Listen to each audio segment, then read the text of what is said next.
All right, this is the local GM show, online edition. Today we are focusing on the veterans of chess in Kenya. Thank you for joining us. We'll be live on Chess on Terian Chess Africa Facebook page. And our guest today is none other than one of the veterans of chess in Kenya, known as Francis Ngesa. He's joining us shortly. He's on his way to this platform. And we're just going to talk about matters chess. We are going to just see how is it that he has been playing chess for all this time and what is it that he wants to achieve in chess. And that's what we are going to be doing today as we interview Francis Ngesa. This is going to be an exciting interview. I mean, he has done a lot of things in chess. And we just want to hear from him. Right there he is. Ngesa, how are you? We can't see your face. Can you put your face properly? There he is trying to be technically challenged. I can guess the venue he's at right now is at the Kenya Motor Sports Club. That's the home of chess in Kenya, where people just meet to play blitz and banter chess and just enjoy themselves. Ngesa, good to see you. How are you doing, sir? I'm doing well. Great. Fantastic. Welcome. I guessed right. Are you at the Kenya Motor Sports Club in South Sea? Yeah, we are at the Kenya Motor Sports Club. We meet here almost every evening with Adai, Oyamo. Mwangi is also here, and we have also a gentleman known as Danny. Danny. Danny is just watching, he's not playing. Shall get to those guys later, but let me hear from you guys. How have you been? I'm doing well. I can't complain. Uh-huh. Yes, a lot of time. Tell me, let the people watching you, they want to know who is Ngesa. I've told them the introduction. We are focusing on the veterans of chess in Kenya. And if you mention veterans, you cannot fail to mention the man appearing on your screen right now, Mr. Francis Ngesa. Who is Ngesa? Let us know you better. Yeah, Ngesa, my name is Francis Ngesa. My passion is mainly chess. I've been playing chess for almost the last 50 years. 50? 50 before most of you were born. Can you move your camera up a bit? We see you properly. I'm just seeing the head here. Can you adjust? Now? Yeah. That's better. So 50 years. Yeah, maybe I should go to minus slide so that I've been playing chess for almost 50 years now. I started playing chess when I was in high school. From 1 and 2 or 2. I can't remember which form, but it was either from 1 and 2. And at that time, I had 2 passions, sports passions. There was tennis in school and chess. I remember there's a time we used to play with you tennis. One day we were caught up in the rain. Do you remember? Yeah, you used to beat me in tennis, but I don't know what happened after that. You stopped playing. Now we shall resume. Now, when you're talking about 50 years, that's a long time. Is this your passion? Is this what you really love doing? Chess? No, it just happened that those who were lazy in school, most of the time, some people were playing football. But most of the guys who were lazy but slightly bright were very good at chess. So we continued playing chess almost up to university. What I'm thinking is that we, the chess players, were about 16 chess players at that time. And all of us went up to university during that period. The guys who were playing with chess at that time. Yes. All of us went up to university. And people pursued different courses. Yes. But most of the chess players were mainly engineers, which was also very interesting because somehow most of my colleagues, all my fellow classmates who were chess players, good chess players, ended up doing engineering. Yes. Unfortunately, when most of them went to the university, they stopped playing because they had focus on studies. Adjust your camera. We can't see you. Can you see me now? Yes. They focus on their studies mainly because the principal who introduced us to chess had indicated to us very clearly that you can play chess, but you should know that chess is not a game where you can live on. Yes. So you must pursue another career. So don't take too much time on chess because you know very well that ultimately you must feed your children and you must feed your family. So however bright you are, you must also focus on your studies. And that was very key, critical. So that most of these people, when they went to the university, they stopped playing chess completely. In fact, did you also stop playing chess? Medicine and engineering at that time, they stopped playing chess. Me, I continued playing, but at university, I was only playing minimally again because, as I told you earlier, chess, someone must balance between chess and studies at all levels. Correct. And this is something we knew very early in life. So that's what happened, that I stopped playing. But the university, fortunately for me, at the university, there were quite a number who were playing chess. People from other schools, like man. Yes. Most of them could play chess and also do very well in class. We had Ngesa, we had Donde, we had Joy Yongo in the university. So we played chess at the university. Then after graduation, some of them decided to concentrate on their careers and chess completely. I don't know whether you've met Fred Donde. No, I haven't met Fred Donde. Fred Donde left playing chess. There were quite a number of people who decided that they just had to leave chess completely because chess, they couldn't survive the chess. Yes. And Donde was one of them. Is he related to John Donde? Any relation to John Donde or whatever? What is his name? Yeah, he's a brother. He's a younger brother of Joe Donde, the MP. He was a very good player. He was even an Olympian. Really? Okay. Yeah. But what he decided he's an engineer. What the guys in school pursued engineering. What about you? What did you pursue in university? Who? You. Me, I did economics at the university. Oh, okay. Actually, I wanted to study law. Hello? Yes, I hear you. But my passion was law, but ultimately I studied economics at the university, which I did up to master's level. Okay. Yes, but I had a career in banking for a long time, for several years. Well, that was the Central Bank of Kenya. Great. Exactly. But important is that even at the bank, even at the bank, I had to leave chess for about 10 years because for me to do well in the career, I could not balance well between chess, serious chess especially. Great. I came to meet you in chess, and then there's this story one day I had that there's a time when people used to meet at St. John. You came there reporting that your car had been stolen, a Pujo. But then you still continue playing chess. Is it a true story or is it a fake story? No, what had happened that those days when the car got stolen, even if you report to the police, there was nothing they could do. They just tell you that they steal so many cars. So what I did the following morning, we just reported to the insurance. If the rest is history. But you continue playing chess? Yeah. And some of these guys you played chess with. The car was already gone. There was nothing I could do. But the bottom that I was addicted to chess at that time. Then again, as I told you, there's a time I had to break off for chess for about 5 to 10 years. Kianjui knows. You know, Edwin, I can tell you about the story of Edwin Kianjui later, which we met in chess. Yes. Now, I had to get up. Some of these guys you played with, like in Oyamo, is it there? Can I see Oyamo on the screen? Is it there? Can you show us Oyamo if it's there? We are now talking about 80s, 82, 83. Yes. Then when it came to around 86, I came back to chess. And this is the time when I met Oyamo. I met Adai. I met Juma Jomo, Kanyinge, Mukabi, and Larry Kagambi. Andolo? No, Andolo at the same time. Yes. So we continued playing for a long time, all of us. In fact, at that time, Larry Kagambi and Mukabi were doing A-levels at Upper Hill. Are you listening? No, I'm listening. They were doing A-level at Upper Hill, yes. And they used to come to my house to play chess almost every lunch hour. Instead of going for lunch, they come to my house to play chess.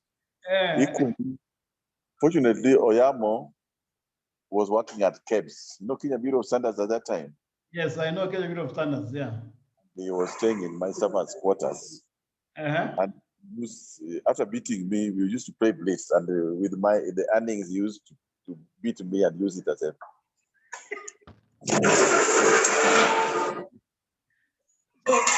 So the story, is it true, Ngesa? Hello. Yeah, you see me? No, I can hear you, but I can't see you. Your camera is off. But let's talk. Is it true that Oyamo used to live in your servant quarters? Yeah, and he beat you in blitz. Oops. Oh, just lost him. Oh, my goodness. Oh, I've just lost him. But I was going to ask him. Legend has is that when Oyamo used to live in his servant quarters, he used to beat Ngesa in blitz until at the end of the month, instead of the tenant paying the landlord owed the tenant. So Ngesa had to make good the difference after deducting rent from the owings, the beatings he had received from Martin Oyamo. Oyamo is one of these veteran chess players. I wanted to see him on camera because he's always at the chess club. I think he's the guy who is the organizer, the coordinator at the Kenya Motor Sports Club. He ensures that all the players are catered for in terms of when they want to play. The boards are there, the clocks are there. And there are a host of other guys who show up, like he mentioned Roger Sadai, an engineer. Adai also runs his own outfit. Adai, ARM Engineering. He used to work for Kenya Power, but also an Olympian. He's played for Kenya. He played for Kenya in the Olympiad, alongside a guy called Edwin Kinyanjui, also a former schoolmate of Oyamo at Alliance High School. Edwin, he calls himself Fisher. Anytime you meet Edwin, interesting character. Anytime you meet him, the first thing he'll ask you, where were you in 1980? He calls him Fisher after the legendary Robert Bobby Fischer. That is Robert Fischer, Bobby Fischer. You know the story of Bobby Fischer, who was a very controversial and very entertaining and very hardworking and smart American who was able to dismantle the Russians when he beat Boris Spassky in 1972 in the World Championship match, even after failing to show up for a game, complaining about many things. Anyway, there's Edwin Kinyanjui, and then we also have Sam Okello. He calls himself the Big Bad Wolf. These are guys you'll meet at the club, and when Okello is there and Fisher, the noise decibels, man, you cannot even stand it. You might think the people at the club are under attack, those guys, but it's just entertaining, fun being there. It's a place where you can enjoy yourself and just have fun. There is also another veteran player who comes to the club. We have the others, Gidinji who come, the recent chess players, Twoli is always there. Sometime Ricky Sang shows up, Ben Guku, Engineer Nathan Ateka, when he's on traveling, is always showing up at the club. We have so many guys who show up. We have the one they call Danny. Danny is a guy who is learning chess. He's very, very also interesting chess player to be around. And so many other hosts of players who show up at the Kenya Motor Sports Club in South Sea, just opposite the Boma Hotel. And that's a place where chess happens every day. From 5 o'clock, sometimes earlier, you cannot fail to find somebody there. Ngesa, we lost you, but it's good to see you back. Hi, how are you? So he's preparing to join us. So can you see me? Yes, but you're in darkness. I can only see your face. But let's continue now. Now, that's fantastic. Stay there. So okay. We're talking about when you're talking about Oyamo. So yeah, I was just telling about the story of Oyamo who used to stay in my house. Yes. And as a part of his rent, he used to beat me. He used to work at Kenya Bureau, so that it was very interesting. So actually, at the end of the month, you could owe him money as the landlord, owing the tenant. I could owe him even more than the rental amount at the end of each month. Because I'm just telling you that Oyamo has been playing chess almost throughout his life, and me have been off chess for about 5 years. But because chess, this was my passion. In the same line, there was also Mheshimiwa Zebedeo Opore. Yeah, Opore. Yes. Opore also used to play with us, but during the same time, Opore used to play, but then he went into politics. After joining politics, he disappeared from chess. Once in a while, he pops in here to play blade, but most of the time he's busy He became the MP for Bonchari for, was it 2 terms or 3 terms or something? For 3 terms. And then there's a time also he locked me in his house in Buruburu. You're the one who took me there. Those are interesting stories because that's just chess stories. Interesting because we used to play overnight. Yes. It is in our respective houses. Yes. And you know, Pore, if you beat him, you can't leave until he wins. So there's a day he just locked me in his house with a rungu and told me I'm not going anywhere at night. What do you mean with a rungu? Because that's the only way he could force me not to leave me, to open the door. And he locked the door and put the key in the pocket. Exactly. Then I had the rungu, sit down, play. But nevertheless, I think what is critical now is that we, the old generation, should try to encourage the upcoming chess players be much better than ourselves. Yes. Because we learned how to play chess the Juakali way without books, without reading. Yeah. And later on, we learned later, unfortunately, that you must read, you must prepare so that you can be a good chess player. Yes. What about I continue?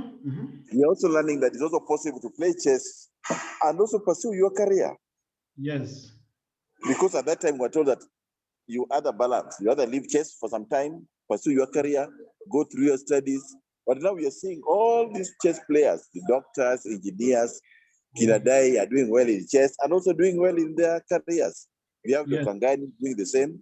So it is really now possible to balance between chess, studying, and successfully pursuing a career. We also have Sam Okello doing well in his career. People should know that for you to be a good chess player, you must read, you must practice. That's all. Just read and practice. But also don't forget that you cannot live from chess. It's rare. A few people live from chess in Kenya, all right, but they are very few. You must have a career where you can get your daily income, but also don't forget that chess is interesting. Chess actually complements a career because it helps you focus more. It gives you the patience, and it helps you with the concentration. So they actually chess complements a career. This is something we didn't know at the time when we were learning the game. I'm learning that now. But guess after learning that now, how do you balance between chess and studying or work and family? How do you strike that balance? Because I know some people tend to go overboard. It is very hard. I remember it is very hard. What you should know is to make sure you don't become addicted.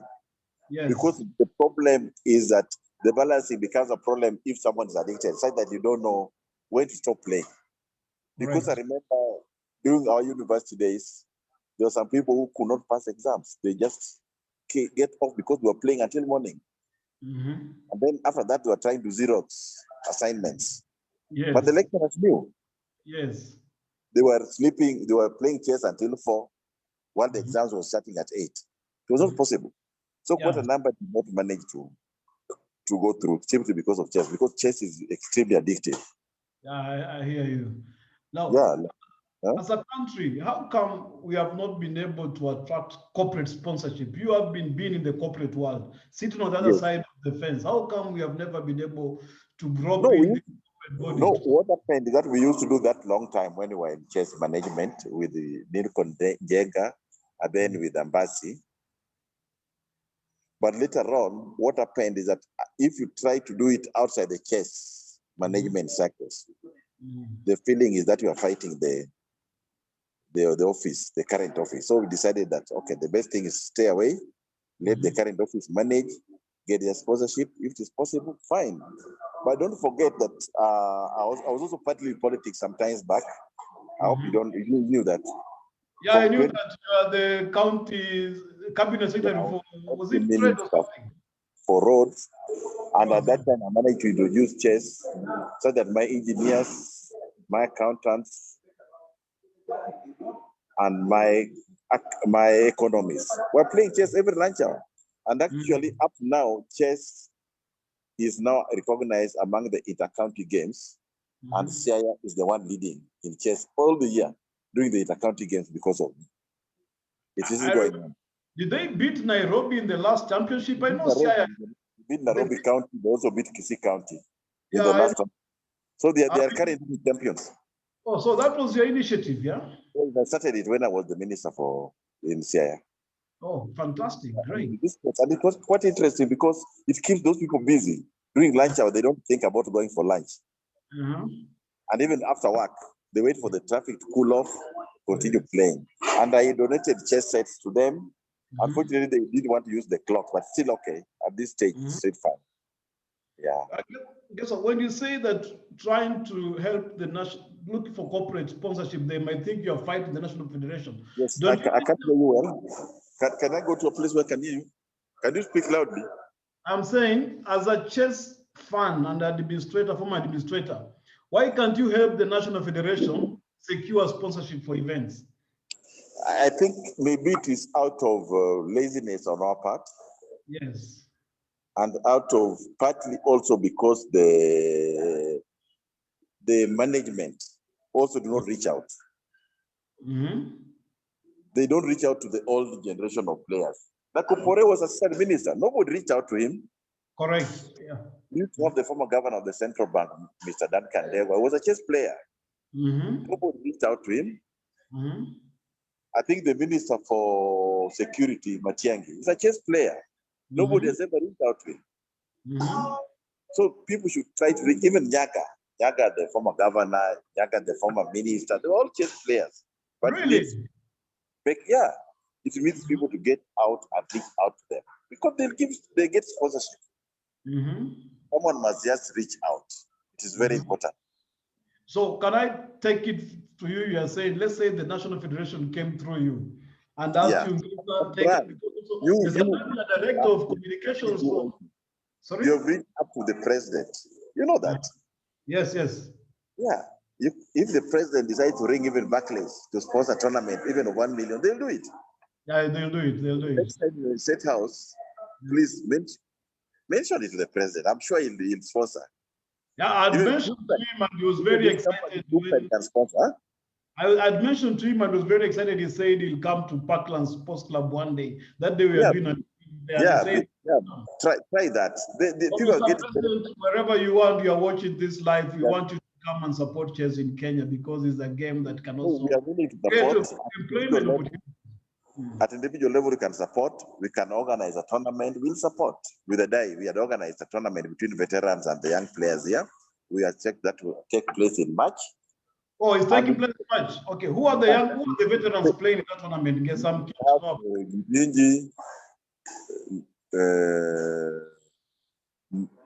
Buku, Vinji, GM Mwangi here, and we also have Achole. I think there are 4 of them. And for the veterans, who are the veterans playing?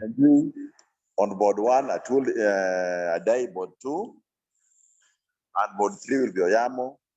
Another myself, Horo Kelo, will be in board 4. And then it will be exciting. So we expect to do that sometimes in March. We'll have that tournament taking place.